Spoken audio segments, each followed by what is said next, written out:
Ladies and gentlemen, welcome back to another episode of Tea Time Distinguished. I'm your man, Distinguished. This is season 3 of Tea Time Distinguished, and I'm very privileged and honored to have my big brother here, who I've known since I was a teenager. This man has watched me literally grow up from being in barbershops to having a show boss in the barbershop. Hint, hint. My guy, Nature, aka my man, Face. Face. You already know. What's going on with you, Playboy? I'm good, man. Hanging in there. Smelling good, looking good. Got the shades on. She was smelling, looking good, man. Shout out to that Tony Bahamas, got me right, man. Shout out to Brooklyn for getting me that. So yeah. Face, so tell the people where you from, who you are, and what exactly do you do? You know what it is? I call myself a mutt, and I'm going to tell you why. Yeah? I spent time in Shaolin. Okay. Born in Brooklyn. Okay. Of course, Southside Jamaica, Queens. That's a big fact. And I went to school in Huntington, West Virginia. So at the end of the day, I have so many different experiences. Yeah. You know, back in the day is a different industry from back then and now.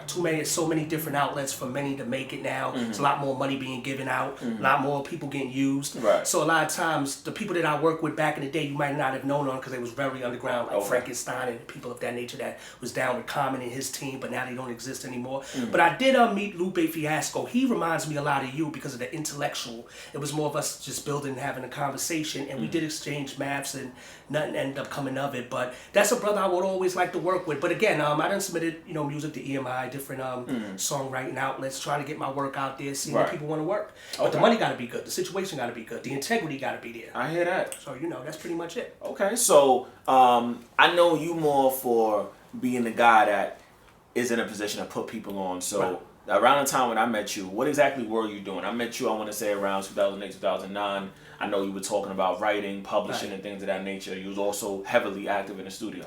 Right, like Careless. I got him a record deal. Remember Careless? Yeah, I remember Careless. I got Careless a record deal with an entity back then. I forgot the name of it. It was called All Access, which they were familiar with major record labels like Loud Records and things of that nature. But then obviously he got into a little bit of trouble. And that derailed that whole situation. But I was always in a position to put people on because I was out in the clubs a lot. I knew a lot of people. I knew DJ Selfs. I knew all of them. I didn't really know DJ Self like that. We just dated the same women. And we sort of... That's hilarious. Yeah, we just sort of... He did a party for me in New Jersey that was a flop. But he came out. Yeah, it was a flop. It was terrible. It was we called it the recession timeout, and it happened in 2009. He came to New Jersey and did a party, which I had that had nothing to do with me. It was just me encouraging my friend to do it, and it just turned out whack. But that was the last time I actually had conversation with Self. But I've always known a lot of people in the industry because I've always been out about. I also did parties myself. I work with Eric Funk, Club New York. Puffy's very familiar with him because he done shot up his club. Allegedly did that. Jessica Rosenbaum, she did the Tunnel back in the day, one of the best music clubs that introduced Funkmaster Flex and all of these big stars now. She did Jay-Z's first ever album release party, Reasonable Doubt. Really? At the Palladium, which I have to fly on my Facebook, which I don't have Facebook, but I will be posting it again on the gram. Nice. Which I was promoting for that party for her. Wow. So I have a question. So being around all these people who started literally where they did, and now some of them are here, some of them are not. What exactly separated you from the pack? What exactly made you say, this is what I want to do? This is kind of the lane that I want to go in, and I don't want to be in a lane where I feel like I'm going to be stuck. Because it seems like you've just been floating. Like, you've been kind of unscathed. Nothing really didn't happen to you, but you were able to put people in positions to actually make money.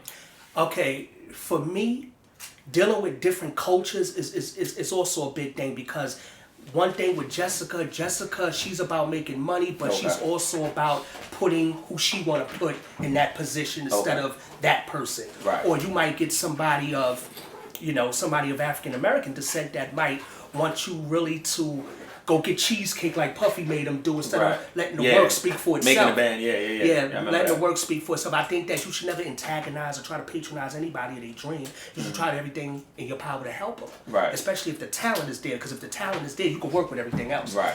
Nowadays, the talent ain't there, so it's harder. It's much harder to get to get that work out when the talent ain't there. So it's just a whole bunch of politics that goes on. So the reason why I floated around is because, if I can't make it here, it was different tunnels. I never stayed stagnant because I felt like I had too great of a personality. I could get along with different people, so I'm able to mingle. Like my best friend, 81 Neutrons, Nick Lobel, look up his name. Shout out to Nick. He produced Cinderella Man for Eminem. Really?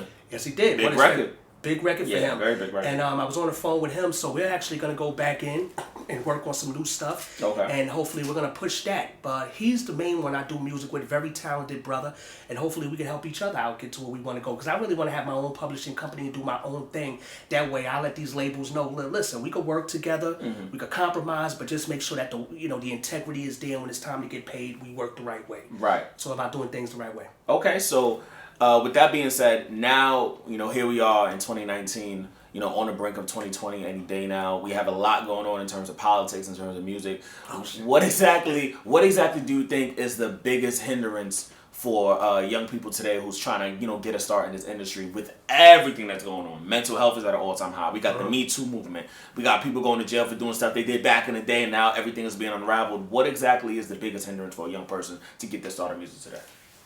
Focus. I was telling a brother that we tried to help out. Right. Right? We ain't gonna say the names because we don't do that. Right. But I told him that sometimes you gotta just put yourself in different environments. Right. Something that you're not familiar with sometimes makes you a better person. Right. Because I can remember times being in West Virginia when I was in school hanging out with Hicks. And I would have such a good time because I learned so much. And sometimes people are not willing to step out of their comfort zone. They get too comfortable in what they're doing, and maybe he might feel threatened, or maybe he might not feel like he belongs when he might be around you. Right. So what I always tell people that don't get comfortable, and especially for black young men. Right. Black young men got it hard, but sometimes we make it hard on ourselves. You got Jewel. Right. Jewel. Yeah, but sometimes you got people like yourself raised with a good family, making your moms and dad proud. Appreciate it. Making your moms and dad proud. So a lot of times we don't have those tutorials sometimes. Right. I was raised with a good mother and father. Not always the things was right, but I just knew right from wrong, and I knew that. And so, I got in some trouble, and I had to go through that to know who I wasn't. Right. You understand? So a lot of times it's not repeating your mistakes, but staying focused. Right. You gotta right, stay right. focused. Okay. You gotta grind like you. Tell I me. appreciate that. it. That's the definition of what y'all doing. Grinding. Right. Right. So Okay. That's what I'm saying. So Faith, so I want you to look into the camera, and there's a young person out there right now, or somebody that grew up around your era and is still here trying to figure it out. What exactly is the message that you want to give them today? What exactly would you tell them, in terms of trying to chase their dreams and, going full throttle no matter what, despite what's going on? Because there could be a lot of times where there's so much stuff happening in the world, it could deter a person from trying to be focused, trying to be positive. They will turn to the streets. They will turn to drugs. Right. Well, you don't want to deflect. You know what I'm saying? When you move forward, you don't worry about what's behind you, and you can't worry about what everybody else think neither. That's the thing with people, they lack confidence. And if you lack that, then it's hard to get off that ground. You have to be able to get up. And regardless of your mistakes, we all make them. I do tell people that what you did yesterday couldn't have an effect on what you do today. It can.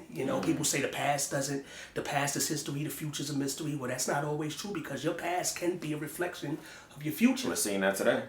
So with as far as black men go, I just say, man, we're gonna have it harder, but that. We grew up like that. Right. The way we came to this country was dead wrong.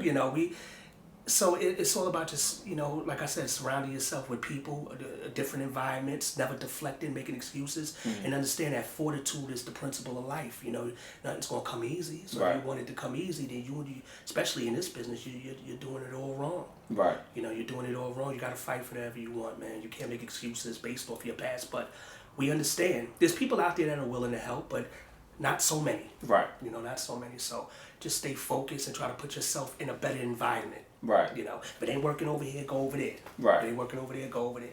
So I guess, that's what I would tell anybody that's trying to make it in anything you're doing, whether you want to be a lawyer, doctor. Listen, everybody ain't trying to be film execs. Right. People do want to be lawyers and doctors still, and want to serve the people, So anything you want to do, just be great at it. And it starts from the bottom. Got to learn. Got to keep quiet sometimes, learn, and that's how you get better. Okay. Well, Face, thank you so much for being a part of Tea Time with Distinguished Season 3. Please let the people know where they can find you, how they can reach out to you. This brother has a lot of information. We might have to come back and do a whole segment just on Face, like from start to finish. He didn't even tell you he was a big football star back in the day, and going through that process. Maybe we could have a situation where we could talk about how he feels about what's going on in NFL today. You know what I mean? A series on that. So, Face, let the people know where they can find you. Well, the infamous Face on the gram, you know what it is. I go live sometimes. You could catch me. You probably catch me next live at the Amir Khan what's that? Amir Khan, Terrence Crawford fight at the Garden. I'll be posting live right there. You know, just posting up, having a good time, letting y'all know what I'm doing. And again, meeting people. Y'all gonna see me out there just start from the bottom, grinding, using one source to meet another source, and they go to resources. That's how we gonna do it. But you can catch me at the Infamous Face on the gram. Alrighty, so ladies and gentlemen, thank you guys so much for tuning in today with Tea Time with Distinguished. I'm your man, Distinguished, and as you know, what we always say here, remember,